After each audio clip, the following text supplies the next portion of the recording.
시작. 제목을 같이 한번 읽어볼까요? 시작. 이삭의 잘못된 축복 시도. 예, 이삭의 잘못된 축복 시도라는 제목 하나님 말씀 증가하도록 하겠습니다. 교회는 이중성을 갖습니다. 세상 속에 속해 있지만 세상에 속하지 않은 것이 교회입니다.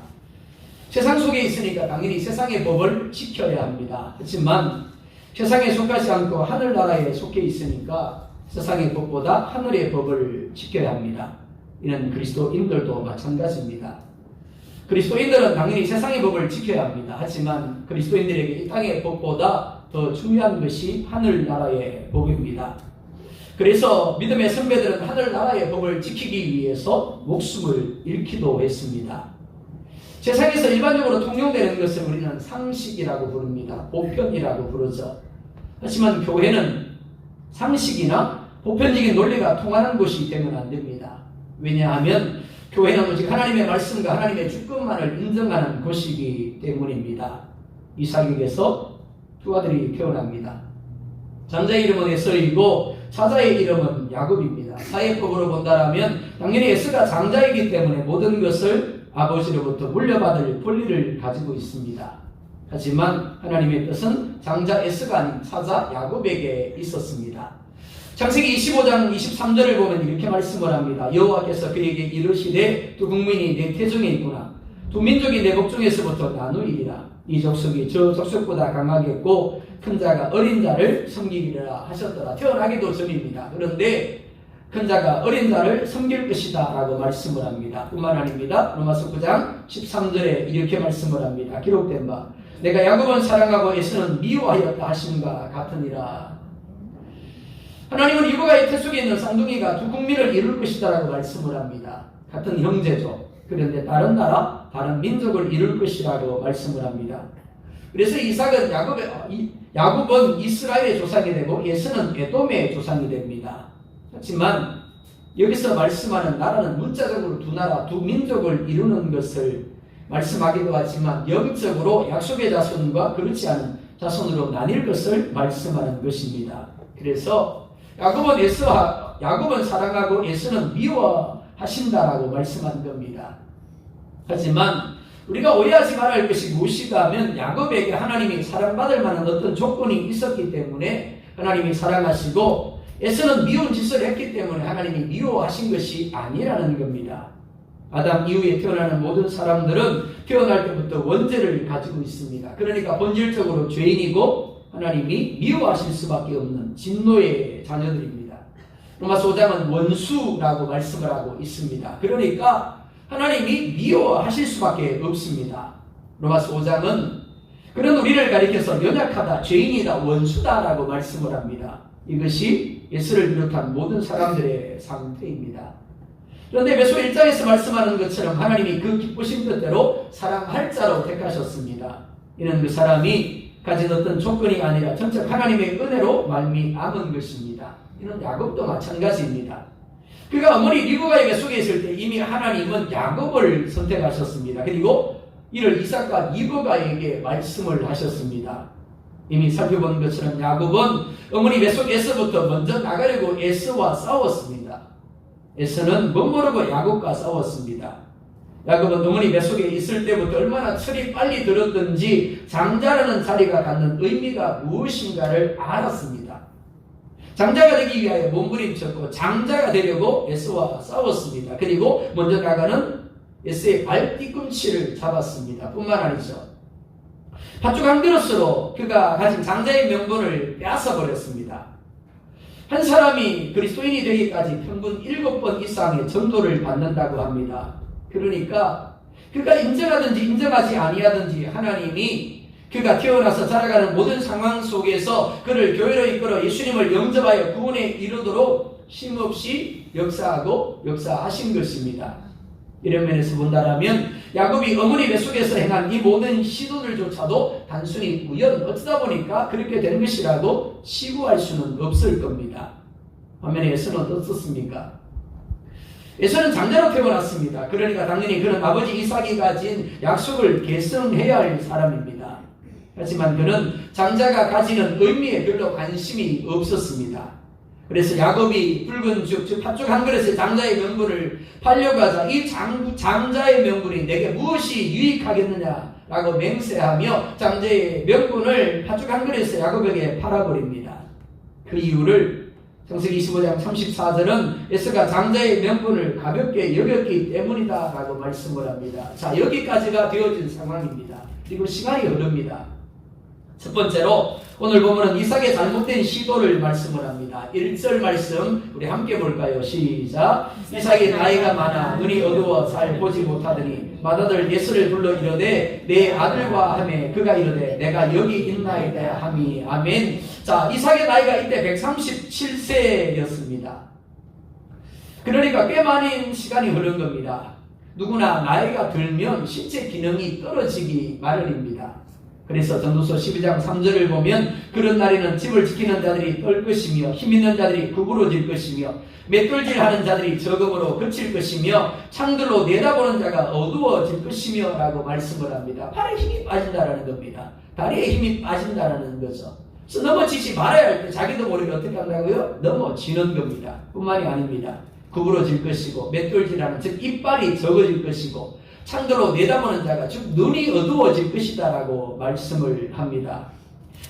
이런 것들은 아주 정상적인 현상이라고 할 수 있습니다. 기계를 새로 샀습니다. 근데 1년을 쓰고 2년을 쓰고 3년을 쓰면서 어떻게 됩니까? 여기저기 고장이 됩니다. 낡아지죠. 그만큼 감가상각을 하게 되었습니다. 그리고 나중에는 어떻게 해요? 처분을 해야 됩니다. 우리의 몸도 똑같다라는 거죠. 자, 그런데 오늘 본문에서 이삭이 나이가 많아서 눈이 어두워 잘 보지 못했다. 이상하지 않죠. 그런데 이 말씀이 단지 육적인 것만을 이야기하고 있지 않다라는 겁니다. 아, 이삭이 나이 많았으니까 눈이 어두워져서 잘 보지 못했구나. 그리고 넘어가시면 본문을 잘 이해하지 못하는 겁니다. 오늘 이 본문은 눈이 어두웠다라는 것이 단지 육적인 눈만을 가리키는 것이 아니라 그가 가진 영적인 분별력도 떨어졌음을 가리키고 있는 겁니다. 창세기 24장 1절에 이렇게 말씀을 합니다. 또 같이 봅니다. 시작. 아브라함이 나이가 많아 늙었고 여호와께서 그에게 범사의 복을 주셨더라. 자, 아브라함이 어떻게 되었다고요? 나이가 많아서 늙었대요. 그 다음에 뭐가 나와야 되죠? 눈이 어두워져서 잘 보지 못하며 라는 말씀이 나와야 정상적인 겁니다. 육적으로는. 근데 영적인 의미예요. 그러다 보니까 뭐라 말씀합니까? 아브라함이 나이가 많아 늙었지만 여호와께서 그에게 범사의 복을 주셨더라 라고 말씀을 합니다.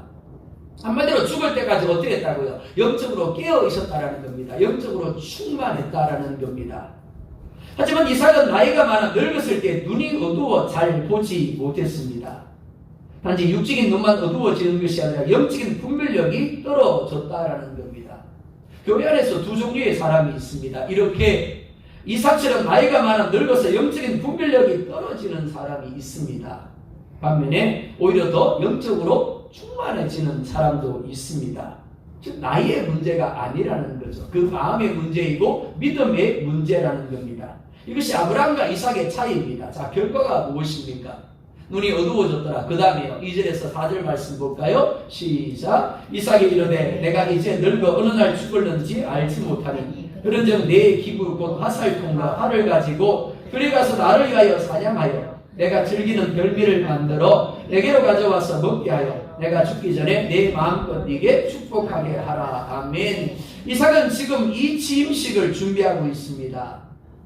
즉 아버지 아브라함으로 받았던 약속의 바톤을 지금 아들에게 넘겨주려고 하고 있는 겁니다. 자, 그런데 이상한 것이 한둘이 아닙니다. 첫째, 이삭의 집은 하나님이 특별히 구별하셔서 약속의 운반자로 지정하신 집입니다. 오늘날로 말하면 교회라고 할 수 있습니다. 그러니까 이 취임식은 이삭이 하고 싶다고 할 수 있는 것이 아닙니다. 구별하셔서 임명하시고 약속을 주신 분이 하나님입니다. 그러니까 이 취임식은 당연히 하나님의 스케줄에 의해서 이루어져야 하는 겁니다. 이삭이 이 취임식을 하려고 하는 이유가 무엇이라고 말씀을 합니까? 이렇게 말씀하죠. 내가 늙어 어느 날 죽을는지 알지 못하니. 정말 그럴까요? 아니요. 이삭은 앞으로 43년이나 더 살게 됩니다. 그리고 180세의 세상을 떠나게 되어집니다. 말도 안 되는 생각이죠. 둘째, 이삭은 하나님이 장자 에스가 아닌 사자 야곱을 약속의 계승자로 선택하셨음을 알고 있었습니다. 사회법으로 본다면 당연히 에스가 약속의 계승자가 되어야 맞습니다. 하지만 에스는 각서를 쓰면서까지 야곱에게 장자의 명분을 팔아 넘겼습니다. 이삭도 이 사실을 잘 알고 있었을 겁니다. 무엇보다 이삭의 집은 교회였기 때문에 사회법보다 하늘나라의 법이 우선되어야 맞습니다. 하나님은 이미 에스가 아니라 야곱을 선택하셨다고 말씀을 하셨습니다. 하지만 이삭은 야곱이 아닌 에스로 하여금 자신의 뒤를 잇게 하고자 합니다. 이는 마치 한국교회에서 자신의 아들, 자신의 사회를 후임자로 세워 세습하려는 시도와 같다라고 할 수 있겠습니다. 셋째, 이삭은 축복이라는 단어의 의미를 잘못 이해하고 있습니다. 자, 이렇게 말씀을 합니다. 나를 위하여 사냥하여 내가 즐기는 별미를 만들어 먹게 하여 내 마음껏 축복하게 하라. 축복은 하나님의 이름으로 복을 비는 것입니다. 하나님이 복을 내리도록 간구하는 겁니다. 그리고 하나님의 뜻이 그에게 이루어지기를 간구하는 겁니다. 민수기 6장 23절에 이렇게 말씀을 합니다. 표준 세번역 성경입니다. 너는 아론과 그 아들들에게 말하여라. 그들이 이스라엘 자손에게 복을 빌 때는 다음과 같이 빌라고 하여라. 주께서 너에게 복을 주시고 너를 지켜주시며 주께서 너를 밝은 얼굴로 대하시고 너에게 은혜를 베푸시며 주께서 너를 고이 보시어서 너에게 평화를 주시기를 빈다. 자, 뭐라 말씀합니까? 주께서라고 말씀을 합니다. 하나님이 어떤 사람에게 복을 주기를 원하십니다. 어떤 사람에게 복을 주실까요? 당연히 하나님이 택하신 사람입니다. 하나님을 위하는 사람, 하나님이 기뻐하는 사람입니다. 그러니까 에서와 야곱을 두고 본다면 당연히 야곱이어야 맞습니다. 왜냐하면 하나님이 에서가 아니라 야곱을 사랑하시고 야곱을 택하셨기 때문입니다. 하지만 이삭이 뭐라고 이야기를 합니까? 나를 위하여 내가 즐기는 내가 마음껏이라고 이야기를 합니다. 하나님은 없습니다. 자기 자신만이 있을 뿐입니다. 하나님의 뜻에는 관심이 없고 오직 자기 자신을 얼마나 위하고 얼마나 자기 마음을 흡족해 하는가에 따라 자기 마음대로 축복하겠다라고 이야기하고 있는 겁니다. 교회 안에서 이런 사람이 얼마나 위험한지 모릅니다. 그리스도는 예수님과 함께 십자가에 못 박혀 죽은 사람입니다. 즉 나는 죽고 예수로 사는 사람이 그리스도인입니다. 그런데 예수님만 죽고 자신은 살아있는 거예요. 묻습니다. 예수님이 당신을 위해 죽으셨습니까? 예, 아멘. 예수님 죽었습니다. 그 다음에 또 묻습니다. 당신도 예수님과 함께 죽었습니까? 아니요, 나는 안 죽었는데요. 예수님은 믿는데, 예수님이 죽었다는 건 믿는데 나는 죽었다는 건 안 믿는 겁니다. 그러니까 어떻다고요? 그 삶에 예수님이 없는 거죠. 자기 자신만 있는 겁니다. 모든 일을 할 때 자기 자신이 중심에 있는 거죠. 자, 그렇다면 이삭이 이렇게 하나님을 거스리면서까지 에스에게 집착하는 이유가 무엇일까요? 창세기 25장 28절 상반절에 이렇게 말씀을 합니다. 함께 봅니다. 시작. 이삭은 에스가 사냥한 고기를 좋아하므로 그를 사냥하고. 자, 25장 28절 상반절에서 중요한 단어가 두 가지 나옵니다. 뭘까요? 첫 번째, 좋아함으로. 두 번째, 사랑하고. 누가요? 하나님이가 되어야 되는 겁니다. 하나님이 좋아하고 하나님이 사랑한다라면 문제가 되지 않습니다. 그런데 문제가 뭐라고요? 에스가 좋아하고 에스가 고기를 사냥한 고기를 좋아하고, 그죠? 에스가 그렇게 함으로 누가요? 이삭이 그를 사랑하는 게 문제인 거예요. 연세가 드신 분들은 이삭의 마음을 누구보다 잘 이해할 것이라고 생각이 되어집니다. 이삭은 나이 많아 늙었습니다. 그러니까 모든 기능이 떨어진 상태입니다. 자, 그런데 신기하게도 모든 기능은 다 떨어지는데 죽을 때까지 떨어지지 않는 기능이 있어요. 뭘까요? 바로 혓바닥입니다. 혀의 기능만큼은 떨어지지 않아요. 에서는 사냥을 해서 이삭이 좋아하는 고기 요리를 자주 해준 것 같습니다. 이삭이 에서를 사랑하고 집착한 이유가 바로 여기 있습니다. 즉 인간적인 호의와 인간적인 감정 때문에 에서에게 집착하고 있는 겁니다. 이삭은 지금 개인이 아닌 아버지 아브라함의 약속을 이은 사람으로서 자신의 뒤를 이어 약속을 계승할 사람을 위하여 축복할 사람으로 지금 서 있는 겁니다. 그러니까 자신의 뜻과 자신의 생각은 철저하게 내려놓고 오직 하나님의 뜻을 따라서 하나님의 뜻에 맞는 축복을 해야 옳은 겁니다. 하지만 이삭은 하나님의 이름으로 약속의 사람에게 부어질 축복을 하나님의 뜻과는 전혀 상관없는 사람에 대하여 선포하려고 하고 있습니다. 따라서 만약 그가 에서에게 손을 얹고 축복할지라도 결코 이루어질 수가 없는 겁니다. 그래서 예수님은 기도를 가르치면서 이렇게 가르치셨습니다. 이름이 거룩히 여김을 받으시오며 나라의 임하옵시며 뜻이 하늘에서 이루어진 것 같이 땅에서도 이루어지이다. 저 기도가 우리의 소원을 이루기 위한 목적이 아니라 우리의 욕망을 이루기 위한 목적이 아니라 하나님의 뜻을 이루기 위한 목적으로 이루어지는 것이어야 한다는 겁니다. 그래서 야고보서에서도 구하여도 얻지 못하면 정욕으로 쓰려고 잘못 구함이니라라고 말씀함을 볼 수가 있습니다. 교회와 그리스도인은 세상에 머물고 있습니다. 세상 속에 있죠. 하지만 세상에 속하지 아니하고 하늘에 속하였습니다. 하늘의 사람이지만 여전히 죄의 원성을 가지고 있습니다. 그러다 보니까 우리 역시 이삭처럼 내 생각이나 세상의 상식과 보편적인 논리를 하나님의 말씀보다 앞세울 가능성을 얼마든지 가지고 있습니다. 우리가 늘 긴장해야 될 이유가 여기 있습니다. 말씀과 기도로 영적으로 깨어서 하나님을 의뢰해야 될 이유가 여기 있습니다. 이에는 목사도 장로님도 안수집사님 권사님도 예배가 없어요.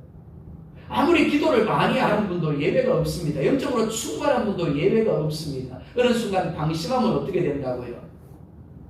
하나님의 뜻이 아니라 이삭처럼 인간의 생각, 인간의 욕망, 인간의 감정을 따라 생각하고 행동하게 된다는 겁니다. 하나님을 거스르게 되고 그리고 교회를 힘들게 하는 자가 되어질 수 있는 겁니다. 두 번째로 하나님의 브레이크로 사용되는 리브가의 모습을 우리 가운데 말씀을 합니다. 이삭이 에서를 축복하려고 합니다. 그리고 에서는 당연하게 받아들여 사냥을 위하여 들고 나아갑니다. 이렇게 되면 야곱을 약속의 계승자로 세우려는 하나님의 의도가 실패할 수밖에 없는 상황입니다. 자, 그런데 5절에 이렇게 말씀을 합니다. 함께 봅니다. 시작. 이삭이 그의 아들 에서에게 말할 때 리브가가 들었더니 에서가 사냥하여 오려고 들러 나가네. 자, 성경에는 우연이 있을까요? 없을까요? 없습니다. 어쩌다 보니까 없습니다. 마침, 때라는 것은 늘 카이로스입니다. 즉 하나님의 때를 이야기하고 있는 겁니다. 하나님이 그렇게 하셨다라는 걸 이야기하시는 겁니다. 자, 리브가가 이삭의 아들 에서에게 하는 말을 들었습니다. 어떻게? 우연히요? 어쩌다 보니까요? 아닙니다. 하나님이 그로 하여금 듣게 하시는 거예요. 아버지가 아들에게 특별히 장남에게 축복하겠다는 말을 들었다는 것은 전혀 이상하지 않죠. 특별한 것도 아닙니다. 하지만 리브가가 하나님의 뜻을 이루기 위한 브레이크로 사용된다는 데 특별함이 있습니다. 리브가 역시 하나님이 에서가 아닌 야곱을 약속의 계승자로 선택하셨음을 알고 있습니다. 하지만 장남이 에서니까 사회법으로 본다라면 아버지 이삭이 에서를 축복하는 게 맞습니다. 그러니까 리브가 역시 고개를 끄덕이면서 이삭이 하는 일에 얼마든지 동조할 수 있는 상황입니다. 하지만 창세기 25장 28절 하반절에 이렇게 말씀을 합니다. 리브가는 야곱을 어떻게 해요? 사랑하였더라. 그리고 26장 34절 35절에 이렇게 말씀을 합니다. 에스가 40세에 해족속 도엘리의 딸 유딧과 해족속 엘론의 딸 바스맛을 아내로 맞이하였더니 그들이 이삭과 리브가의 마음에 근심이 되었더라. 아브라함은 이삭의 배우자를 굳이 하란 땅에 있는 자신의 족속에게서 찾게 했습니다. 이렇게 한 것은 영적인 거룩함을 보존하기 위함이었습니다. 따라서 이삭이나 리브가 역시 에서와 야곱이 자신들처럼 가나안 땅의 여자가 아니라 하란 땅에 있는 자신의 족속에게서 찾기를 원했을 겁니다. 하지만 에서는 영적 거룩하면 아예 관심이 없었습니다. 단지 자기 눈이 보기에 좋은 대로 자기 마음이 이끄는 대로 여자를 택하고 결혼을 해버렸어요. 그러니까 당연히 이삭과 리브가에게 근심이 될 수밖에 없었습니다. 이 모든 상황들이 복합적으로 작용해서 리브가로 하여금 이삭과 다른 시도를 하게 합니다. 리브가는 야곱을 부릅니다. 그리고 염소떼에 가서 염소 새끼 2마리를 가져오면 그것으로 이삭이 즐기는 별미를 만들어 주겠다라고 합니다. 그리고 그것을 가져다가 아버지에게 가져다 주어서 죽기 전에 축복 기도를 받으라고 합니다. 이삭도 리브가도 하나님의 뜻이 무엇인가를 분명히 알고 있습니다. 무엇보다 하나님이 뜻하신 대로 분명히 이루실 것을 알고 있습니다. 하지만 이삭은 하나님의 뜻보다 자신의 뜻을 따라 에서에게 축복 기도를 하려고 합니다. 리브가도 다르지 않습니다.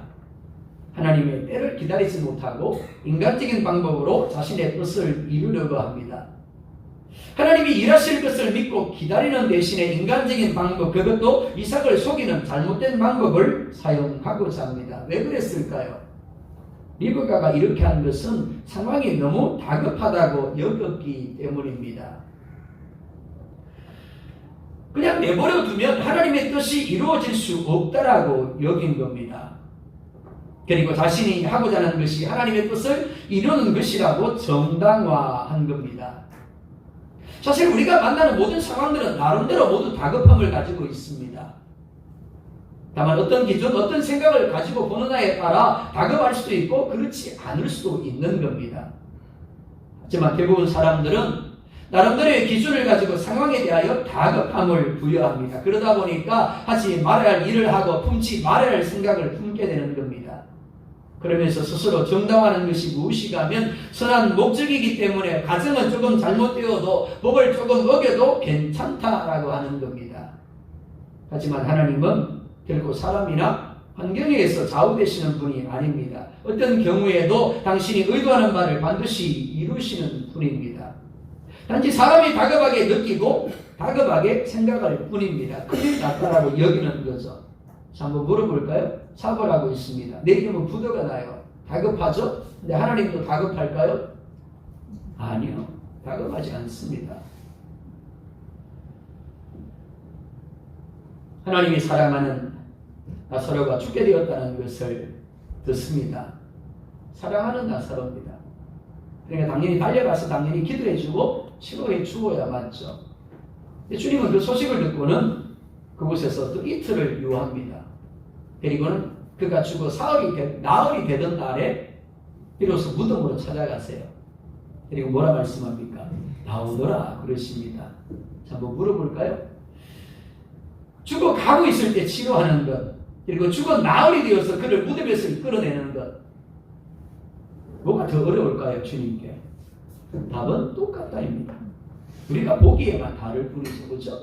살아있을 때 치료하는 게 좀 더 쉬울 것 같아요, 우리가 보기에는, 그죠? 근데 주님께는 똑같은 거예요. 우리가 사업을 하는 데 있어서 부도날 것 같은 상황, 다급하죠. 근데 하나님은 이미 망하고 난 후에라도 얼마든지 우리를 어떻게 해요? 새롭게 하실 수 있는 거예요. 일으킬 수 있는 겁니다. 직장도 마찬가지입니다. 건강도 마찬가지. 리브가가 인간적인 방법을 사용하지 않았다면 어떻게 되었을까요? 답은 그래도 하나님이 하신다입니다. 어머니의 잘못된 제안을 받은 야곱의 반응이 무엇입니까?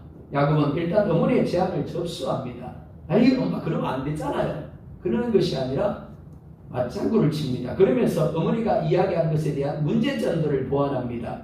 11절 하반절과 12절에 이렇게 말씀을 합니다. 내 영에서는 틀이 많은 사람이요 나는 매끈매끈한 사람인즉 아버지께서 나를 만지실진데 내가 아버지의 눈에 속이는 자로 보일지라 복은 구사하고 저주를 받을까 하나이다. 어머니 리브가의 제안은 잘못된 제안입니다. 그래서는 안 되는 겁니다. 하지만 야곱에게 있어서 무엇보다 중요한 건 뭐라고요? 자신이 복의 사람이 되는 겁니다. 복의 사람만 될 수 있다면 야곱은 못할 것이 없습니다.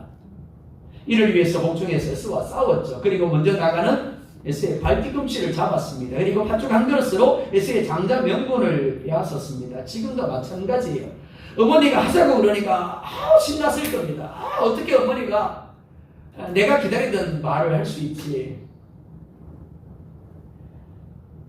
다만 중요한 것은 가정 중에서 발생할 수 있는 문제들을 어떻게 보완을 하는가 하는 것입니다. 왜냐하면 복을 받으려다가 아버지께 발각이 되면 저주를 받을 수 있기 때문입니다. 그런데 어머니가 뭐라 그럽니까? 내가 다 책임질게. 제발 부모님들 그러지 마시기 바랍니다. 자녀들 버리는 겁니다. 그거는. 자, 13절에 이렇게 말씀을 합니다. 어머니가 그에게 이르되 내 아들아 너의 저주는 내게로 돌리리니 내 말만 따르고 가서 가져오라. 자식을 위한다고 하지만 실제로는 위하는 것이 아닙니다. 오해하시면 안 됩니다. 자식 망치는 거예요. 야곱은 어머니가 말한 대로 양새끼를 끌어다가 어머니에게로 가져다 줍니다. 그리고 어머니 리브가는 이삭의 절기는 별미를 만듭니다. 이삭의 집은 하나님의 약속을 실현하는 교회입니다. 그런데 이삭과 에사 그리고 리브가와 야곱에 이르기까지 하나님의 모습은 전혀 보이지 않습니다.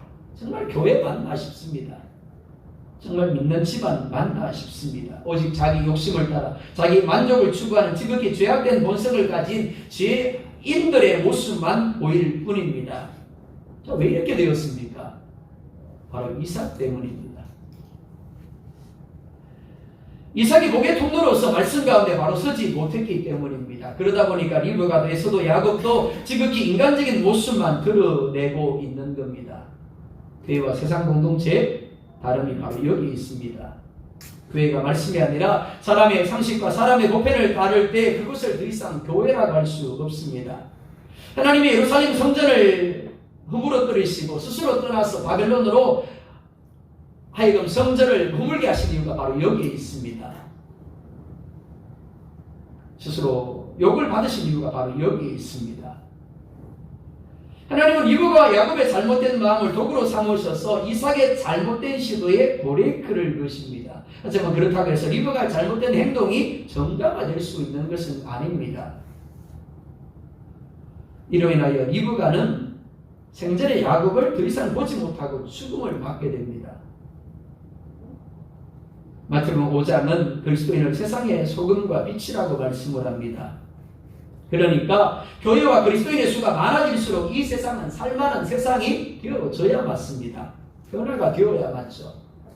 하지만 그렇지 못함이 사실입니다. 왜냐하면 이삭처럼 하나님의 뜻을 알면서도 자기 뜻을 내려놓지 못하는 사람들이 많기 때문이고, 리브가처럼 하나님을 신뢰하지 못해서 기다리지 못하는 사람들이 많기 때문입니다.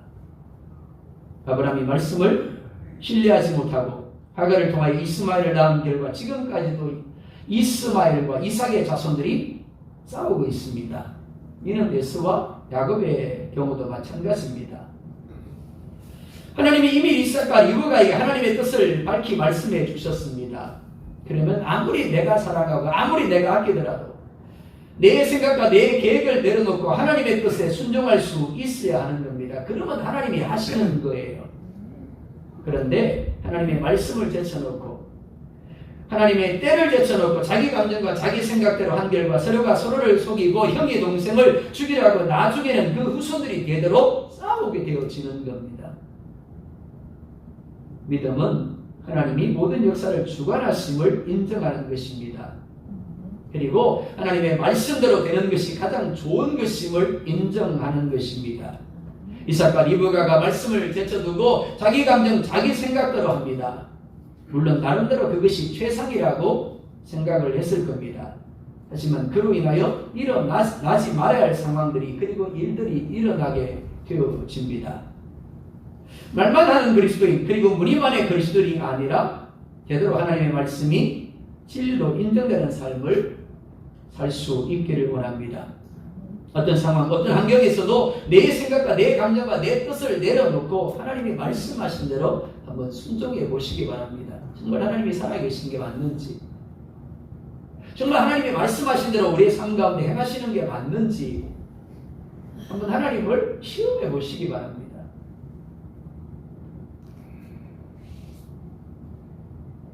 그리고 하나님이 일하실 때까지 한번 기다려 보시기 바랍니다. 과연 하나님이 일하심을 누리게 될 것입니다. 하나님이 말씀하신 대로 행하심을 보게 될 겁니다. 그래서 여러분의 삶이 하나님이 보시기에 심히 좋은 상태가 되고 하나님의 은혜로 충만하게 채워질 수 있기를 주의 이름으로 축복합니다.